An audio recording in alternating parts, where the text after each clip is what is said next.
Hello and welcome to CBS Sports HQ alongside Eric Casilius. I'm Hakeem Dermish. Jason Tatum and the Celtics looking for a split on South Beach while Jimmy Butler is once again looking to bring the Heat in Game 2. Game 1 was interesting. The Celtics were ahead and then they weren't. The third quarter started and came and oh baby, the Miami Heat with an absolute avalanche in the third quarter, and they used that to propel to get themselves a Game 1 win, and they have a 1-0 series lead in this one. So, how's Game 2 going to go down?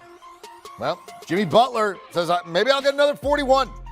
He led his team in points, rebounds, assists, and steals as Miami, as we mentioned, outscored the Celtics 39-14 in the third quarter en route to that Game 1 win.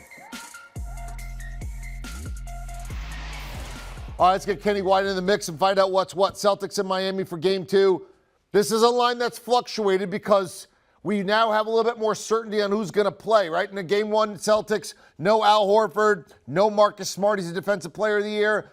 Horford's back. Looks like Smart will be back, but Derek White's going to be out. It started at 5. It's now at 1.5, and your total's 207. How do you want to play this one?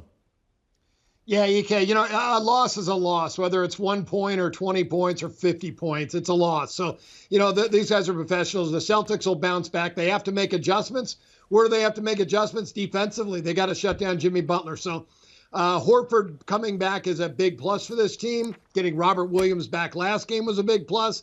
Losing Derek White tonight isn't that bad because you have Marcus Smart. So those guys kind of split up the minutes.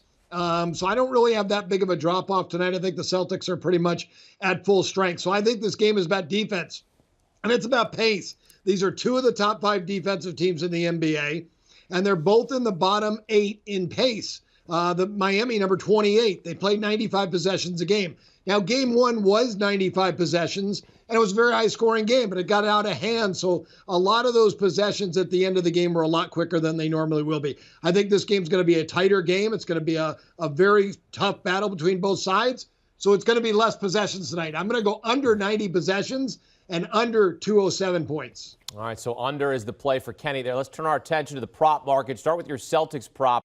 Who's the player and the number you're targeting tonight in Game 2? Yeah, I'm going to go with 2 guys that are going to go under because Al Horford's back. Al Horford has been averaging a median of 13 points a game in the playoffs. Again, I think it's a lower scoring game, but with Al Horford back in the lineup, Robert Williams will get less touches. Even though he just had an amazing game, he's going to get less touches. They're also going to be leaning on him heavily for more defense tonight. The other guy's Grant Williams. I think he goes under 8.5 points as well. He's going to get less minutes tonight. They just don't need his scoring. And with so many other scorers out there in Tatum and Brown and Marcus Smart, I just think that's less opportunities for both Williams guys. So Robert Williams and Grant Williams both under their total. I love the props under. That's how we like to play them. Public plays them over. We play against the public. That's why we have more winning tickets than anybody else. For the Miami Heat, what's the prop that you want to go after here? Yeah, if we were standing at the sportsbook window, it doesn't matter what sportsbook, and you counted all the bets made on Jimmy Butler, it's going to be 9-1 to the over. Now, everybody that walks up to the window, give me Butler over, give me Butler over. His points tonight is 26.5. On the entire season, his median was 22 points per game, and in high minutes games, it was 21. Jimmy Butler, I feel like he's the kind of guy that has these amazing games when his team needs it. He is a clutch player, a clutch performer. In the first series, 21 points in Game 1, 45 in Game 2. Back down to 20 points in Game 3, up to 36 in Game 4. Second series, 15, 22, 33, down to 23, back up to 32. Kind of a zigzag with him. So after his big game, I got to go under 26.5 points tonight with Jimmy Butler. Well, certainly this correlates with your game pick, so this certainly makes sense in terms of how you're looking at this game. You're picking the game to go under. A lot of the props, you're going to take them to go under as well. Celtics were favored to win this series when it started. Now the Heat up 1-0. Miami's a 135 favorite here. $1.35 you got to lay. Kenny, after Game 1, who do you like to win the series? You going to go the way of Miami, or you're going to take the plus money here with Boston at this point?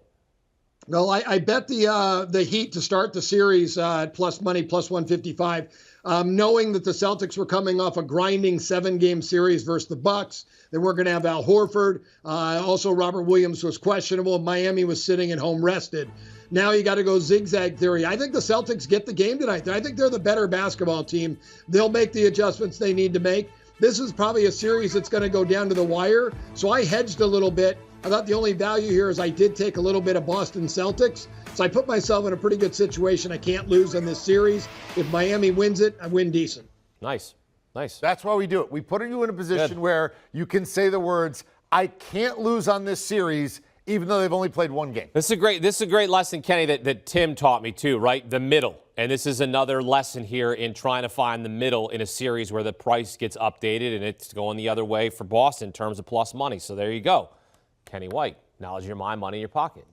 Still ahead as we take a look at his selections in Game 2. Under 207, and again, if he's going under the total this game, his props are going to correlate. Grant Williams under 8.5 points. Jimmy Butler under 26.5 points.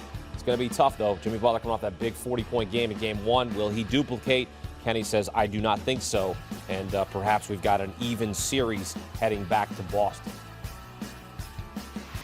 Coming up, we hit the ice. Do you want a sports network that delivers everything that matters about the game? The highlights, the picks, the instant analysis. No yelling, no fake debates, no politics. Hit the subscribe button and never miss a moment.